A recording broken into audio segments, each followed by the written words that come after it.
Bienvenue sur Africa 24 dans cette nouvelle édition du Non-Stop Info. Voici les titres de l'actualité. La défense de l'opposant congolais Jean-Marie Michel Moukoko conteste la condamnation à 20 ans de prison pour atteinte à la sécurité de l'État. L'opposant et ses avocats comptent faire appel et saisir la justice internationale. Le Ghana décide de réduire les coûts d'intérêt de ses émissions d'obligations. Le pays a émis son 6e eurobond et espère maintenir sa cote de crédit grâce à cette démarche. Et retour sur la première édition du Festival international de l'Assa qui s'est tenu du 11 au 13 mai au Mali. Un événement dédié à la culture du reggae qui compte de plus en plus d'adeptes sur les terres maliennes. Le général congolais Jean-Marie Michel Moukoko conteste le verdict de son procès.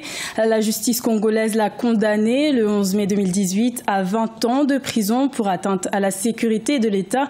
Mais le candidat malheureux à la présidentielle de 2016 a fait part de son intention de saisir la justice internationale et de faire appel à Aïssatou Diamanka Besland et Fanny Mounichi. Le général Jean-Marie Michel Moukoko fait appel de son jugement. Il a été condamné ce vendredi 11 mai 2018 à 20 ans de prison ferme. Il est accusé d'avoir porté atteinte à la sûreté de l'État ainsi que de détention illégale d'armes et munitions par la cour criminelle de Brazzaville. Un procès que les autorités jugent équitable. L'instruction est justement sérieuse et c'est parce qu'elle est à charge et à décharge et qu'apparemment elle contient des éléments suffisamment substantiels pour que chaque partie puisse discuter au fur et à mesure de leur présentation aux uns et aux autres de leur pertinence. Partout dans le monde, l'instruction pose toujours problème. Plus l'affaire est complexe et plus elle est instruite parce qu'elle est instruite à charge et à décharge. C'est-à-dire que par exemple, dans le cas de M. Moukoko, il a ce qui est prévu par la loi et qui est pleinement son droit. À chaque acte de procédure, à chaque acte posé par l'instruction, il a exercé les voies de recours nécessaires. Le général Jean-Marie Michel Moukoko a contesté ce verdict de la cour criminelle. Il souhaite également poursuivre cette procédure devant les juridictions internationales. Ses avocats, quant à eux, dénoncent un procès politique et ont saisi le Comité des Nations Unies sur les détentions arbitraires. Vous ne pouvez rien entreprendre, vous juges. Vous, procureur de la République, vous ne pouvez rien entreprendre qui n'ait été expressément prévu par la loi. Lorsque la loi dit que M.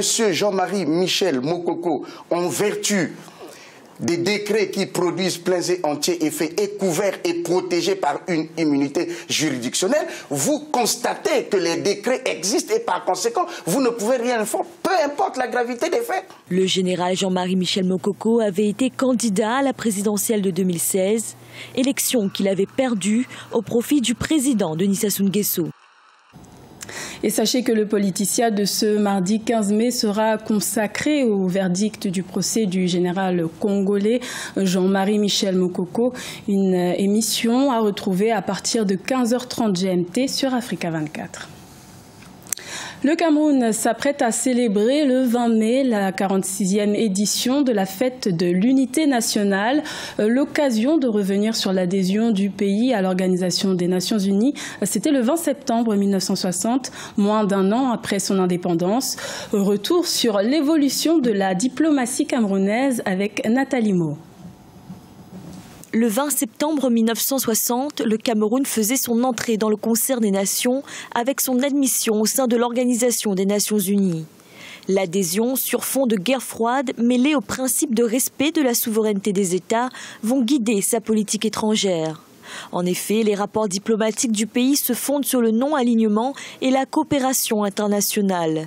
Des notions toujours appliquées dans les relations extérieures du Cameroun. Le Cameroun peut être situé dans ce qu'on appelle les politiques étrangères de compromis. Une politique étrangère de compromis, c'est une politique qui est soucieuse, n'est-ce pas, d'un certain consensus au plan interne, mais d'un rapport au monde qui est construit autour notamment de la neutralité. Jugées apathiques, les relations du Cameroun avec les pays tiers tendent à se réchauffer. Dès 2008, le président Paul Biya a décidé de la dynamisation de l'action diplomatique nationale. Cette réorientation se manifeste notamment par le renforcement des représentations de l'État dans les principales capitales européennes. De plus, le Cameroun continue de jouir de son statut d'acteur majeur de maintien de la paix dans la sous-région Afrique centrale. Il faut dire que le contexte, n'est-ce pas, de redynamisation de la politique étrangère du Cameroun intervient dans un contexte global marqué par la montée en puissance de l'Asie en tant que regorgeant un certain nombre d'États qui se sont distingués sur la scène internationale en matière d'émergence économique. Une diplomatie discrète mais efficace, ainsi se définissent les relations internationales du Cameroun. Une philosophie qui a porté William Eteki Boumoua au poste de secrétaire général de la défunte OUA en 1974 et Emilia Monjowa Lifaka à la tête du comité exécutif des parlementaires du Commonwealth en 2017. En outre, les aspirations pacifiques du pays lui ont valu de siéger 2 fois au Conseil de sécurité de l'ONU en 1974 et 2002. Un sujet commenté par Fanny Mounichi. Le Ghana veut réduire les coûts d'intérêt de ses émissions d'obligations. Son dernier eurobond a été émis le 10 mai avec un taux d'intérêt relativement bas. Les fonds levés grâce à ce 6e eurobond depuis 2017 devraient notamment servir à financer son budget 2018. Un sujet de Cheikh Omar J. Badango. Le Ghana a décidé de réduire de façon considérable le coût des intérêts de ses émissions d'obligations, en émettant ainsi des euro-obligations en 2 tranches au taux de 7,625% et 8,625% le 10 mai. Le pays a appliqué le taux d'intérêt considéré comme le plus bas constaté cette année en Afrique subsaharienne. Une opération de réduction de taux d'intérêt qui s'inscrit dans le cadre d'une nouvelle dynamique voulue par le gouvernement. Nous nous concentrons sur la viabilité de la dette. Les taux d'intérêt en pourcentage des revenus sont devenus nos principaux objectifs de travail. Nous voulons vraiment aller beaucoup plus vite pour améliorer nos notes afin de doubler le B et le triple B pour obtenir de meilleurs taux. Les actions entreprises dans l'amélioration de la gestion budgétaire devront aider le Ghana à maintenir sa cote de crédit et à payer des taux inférieurs sur ses obligations. D'abord, ce qu'il faut comprendre, c'est que les eurobonds, ce sont de la dette. Et en tant que tel, avoir de la dette à des taux réduits, c'est toujours plus avantageux.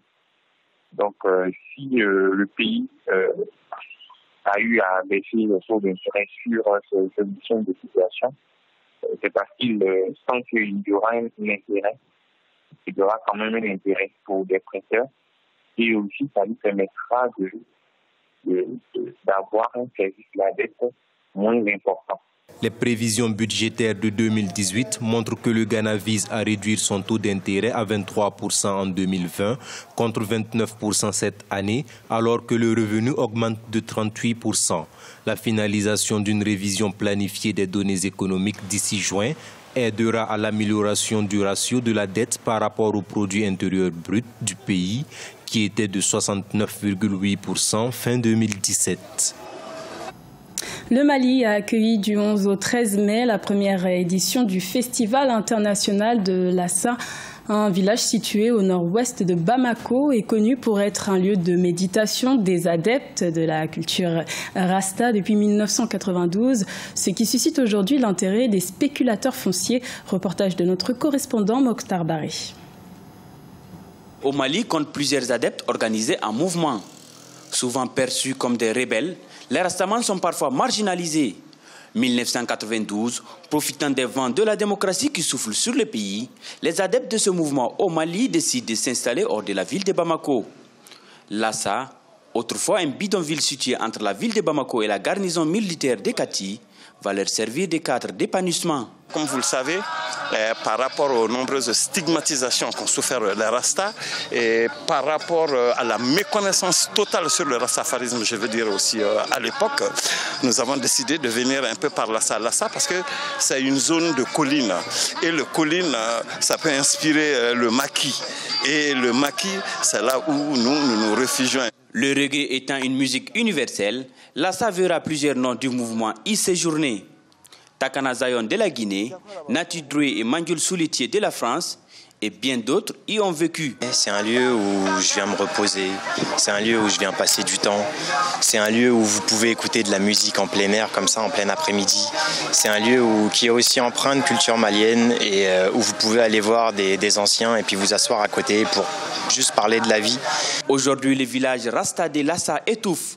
Et pour cause, la démographie galopante et le fait qu'il soit situé en hauteur fait de ce lieu la convoitise des spéculateurs fonciers.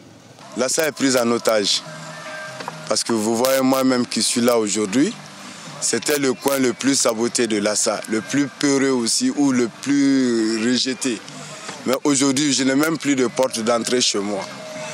Et vous voyez même juste derrière moi tout ce qui se passe comme carrière et tout ça aujourd'hui. Le coin est tellement envié aujourd'hui que nous qui étions avant jugés comme les fous, je crois qu'il y a plus de fous que nous maintenant.